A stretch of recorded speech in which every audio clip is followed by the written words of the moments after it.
مهرجان العالمين الجديدة. هنا في سؤال مهم، أنا كمواطن استفدت إيه من المهرجان ومن العالمين الجديدة نفسها؟ يعني الحكاية إن شوية ناس راحوا وانبسطوا صيفوا حضروا حفلات، أنا كمواطن إيه ظروفي؟ هل الحكاية كده فعلا ولا في كلام تاني؟ يلا بينا نبدأ الحلقة. أنا لؤي الخطيب ودي حلقة جديدة من انحياز.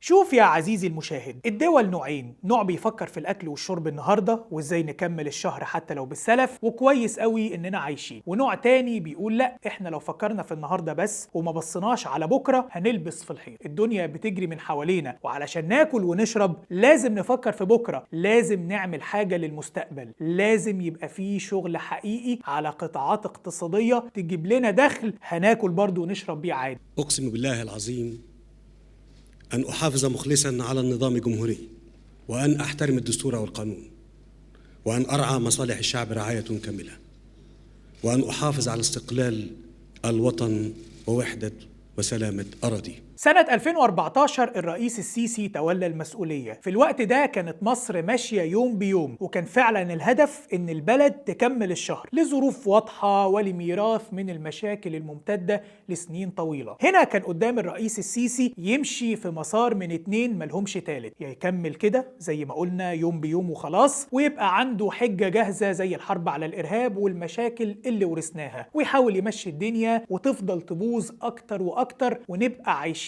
على الحروكروك، أو وده المسار التاني وده مسار تاني خالص، إننا نبقى دولة قوية في مصاف الكبار تعظم من مواردها وتتنقل نقلة تانية. بس استنى، المسار ده مش مجاني ولا بيخلص بسرعة كده في يومين ثلاثة، المسار ده على مدار التاريخ معناه إنك كدولة هتتحمل صعوبات وتحديات وصعود وهبوط، وتقوم وتقع وتقوم وتعاني من إجراءات الإصلاح وتتعب من المجهود اللي المفروض تبذله. يعني مش هتبقى رحلة سهلة، زي ما بيقولوا كده مفيش حلاوة من غير نار. بس احنا اخترنا المسار التاني. معناه ايه بقى المسار التاني ده؟ بقول الكلام ده لأن الكلام ده مهم، لأن الكلام اللي بقوله ده تسجيل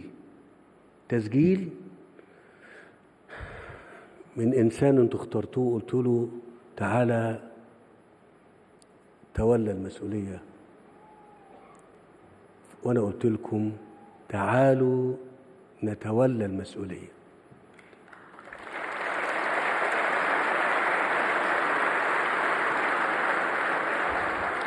يعني ما قلتلكمش أبدا إن أنا الموضوع ده أنا لها وأخلصكم، لا، هاتوا كل كلامي من الأول أثناء الترشح هتلاقوا الكلام ما بيتغيرش. طب ليه ما بيتغيرش؟ لأن التوصيف ما بيتغيرش. التوصيف ما بيتغيرش، دي ظروف حلها الوحيد احنا. وقلت قبل كده 100 مرة العمل والصبر.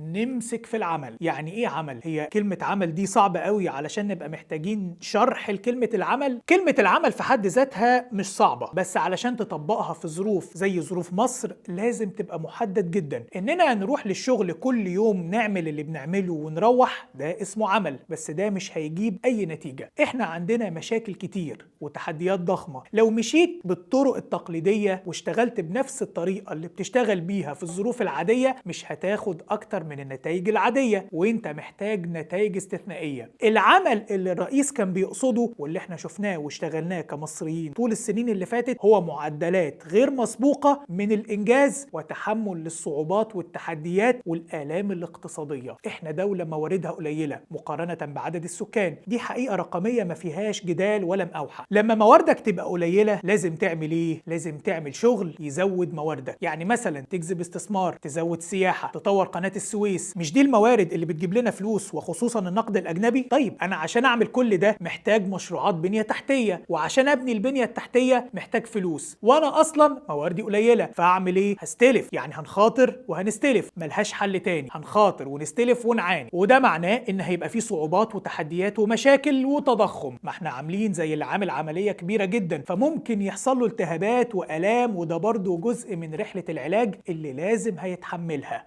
كده بدأنا بدأت أفهم يعني العمل هنا مش مجرد عمل عادي، ده عمل استثنائي وتحمل وصبر على الظروف، وحاجة كمان مهمة، فكرة مختلفة. احنا اتفقنا ان الشغل التقليدي مش هينفع تكمل بيه، فانت محتاج افكار جديدة تنفذها علشان تساعدك تحقق نتائج استثنائية. طب كويس قوي، ايه بقى علاقة كل ده بالعالمين الجديدة ومهرجان العالمين الجديدة؟ يعني الحفلات دي هي العمل الصعب والظروف اللي مش عارف عاملة ازاي والافكار الجديدة وكده؟ يا عم اصبر على رزقك، انت مستعجل ليه؟ ما احنا لسه قاعدين مع بعض. يقول لك ايه دول هيعملوا في العاصمة الإدارية الجديدة 200 مليار جنيه بنية أساسية. طب كويس.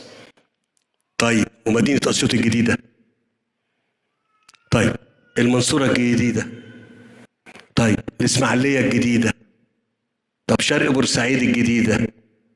طب رشيد الجديدة؟ طب المنيا الجديدة؟ طب السويس الجديدة؟ يا جماعة اللي بيطرح الطرح ده هو عايز يألمك، يوجعك، يزعلك، ينغص عليك عيشتك.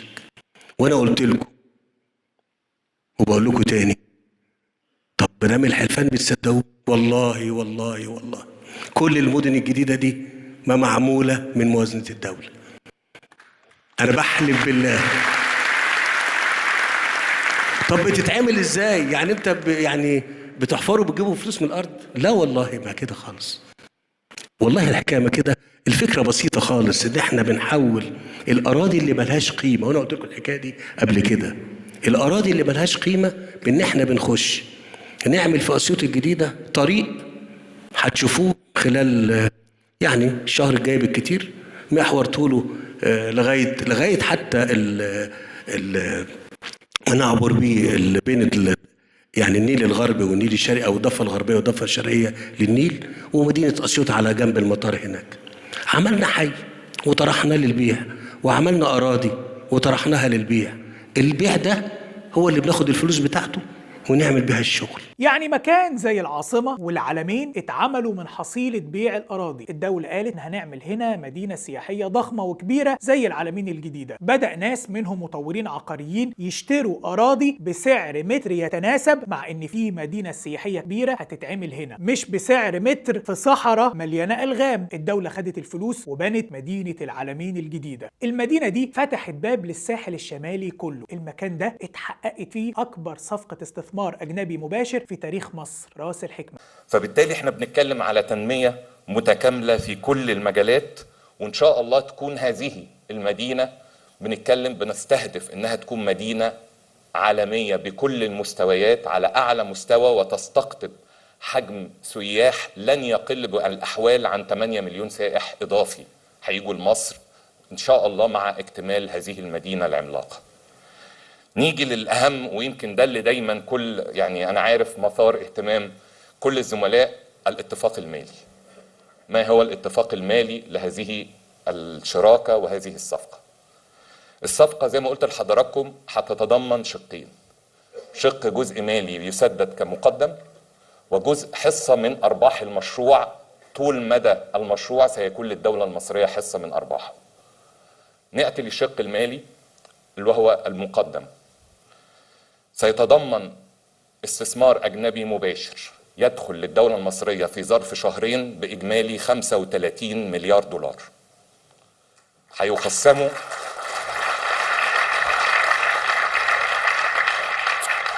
هيقسموا على دفعتين. الدفعة الأولى خلال أسبوع بإجمالي 15 مليار دولار، والدفعة الثانية بعد شهرين من الدفعة الأولى بإجمالي 20 مليار دولار. وعشان أشرح لكم تفاصيلهم حتى هيبقوا عبارة عن إيه، بالنسبة للدفعة الأولى اللي هي 10 أو 15 مليار ستكون مقسمة إلى 10 مليار دولار تأتي سيولة من الخارج مباشرة، بالإضافة إلى تنازل دولة الإمارات أو الحكومة شركة أبو ظبي القبض عن جزء من الودايع اللي كانت موجودة في البنك المركزي. احنا عندنا ودايع هنا في البنك المركزي 11 مليار دولار للدولة الإمارات، فهنستخدم في الدفعة الأولى 5 منهم هيحولوا من دولار إلى جنيه مصري عشان تستخدمهم شركة أبو ظبي التنموية وشركة المشروع في إنشاء المشروع. وبالتالي كده بيدخل استثمار أجنبي مباشر إجمالي 15 مليار في الدفعة الأولى، بعدها بشهرين 20 مليار، عبارة عن 14 مليار سيولة هتأتي مباشرة بالإضافة إلى الجزء المتبقي من الودائع اللي هو الستة. يبقى احنا كده بنتكلم على 24 مليار سيولة مباشرة جاية بالإضافة لل11 مليار اللي كانوا موجودين كودائع وموجودين عندنا، هيتم تحويلهم في البنك المركزي بالجنيه المصري، والبنك المركزي بيتحصل عليهم، والمبلغ المعادل بالمصري هتستخدمه الشركة في تنمية المشروع، وبالتالي ده هيبقى استثمار. من الوارد ان حضراتكم تسألوا طب ال11 مليار دول ما هو كانوا موجودين جوه البلد، لكن لا، دول كانوا ودائع والتزامات على الدولة المصرية لا تستطيع التصرف فيهم. الأهم دول كانوا مسجلين جزء من الدين الخارجي اللي على مصر، فبالتالي يبقى معنى كده ان المبلغ ده كله هينزل من الدين الخارجي ويتاح كسيولة للبنك المركزي عشان يستخدمه في التعامل مع مشكلة النقد الأجنبي اللي احنا كلنا بنعاني منها. راس الحكمة ما كانش ينفع تتعمل من غير العالمين الجديدة. العالمين هي النموذج، هي الفكرة الأصلية اللي فتحت الباب لبقية الأفكار التانية زي ساوث ميد اللي هو المشروع اللي بيطوره طلعت مصطفى وتم الإعلان عنه في مؤتمر صحفي مع رئيس الوزراء. بمناسبة ساوث ميد، في إحصائية لشركة مصرية اسمها ذا بورد كونسلتنج بتقول إن أكبر 10 شركات عقارية باعت خلال النص الأول من 2024 في الساحل الشمالي بما تتجاوز قيمته 300 مليار جنيه، 200 منهم في ساوث ميد لوحدها. تاني، كل ده ما كانش ينفع يتعمل إلا بالعالمين الجديدة. طب وبالنسبة للمهرجان، المهرجان بقى مش مجرد حفلات وبس، دي وسيلة للدعاية للمدينة وللساحل كله علشان يبقى مقصد للسياح العرب والأجانب، وده دخل للبلد بالدولار وفرص عمل ودفع للاقتصاد. في مواطن بيروح يحضر الحفلات هناك اللي بالمناسبة فيها حفلات مش غالية، وفي مواطن بيروح يشتغل هناك، وفي مواطن ملوش علاقة بالقصة دي كلها بس هيستفيد من وجود حصيلة دولارية. يبقى أنت بقى كمواطن استفدت ولا لأ؟ فكر. وفي النهاية عايز أفكرك، مفيش حاجة اسمها حياد، الكل منحاز لقناعاته وبيدافع عنها بكل قوته، وأنا منحاز لبلدي ومصلحتها، ومن حقي أنا وكل اللي زيي نعبر عن قناعاتنا بالعقل والمنطق والمعلومة. أشوفكم الحلقة الجاية.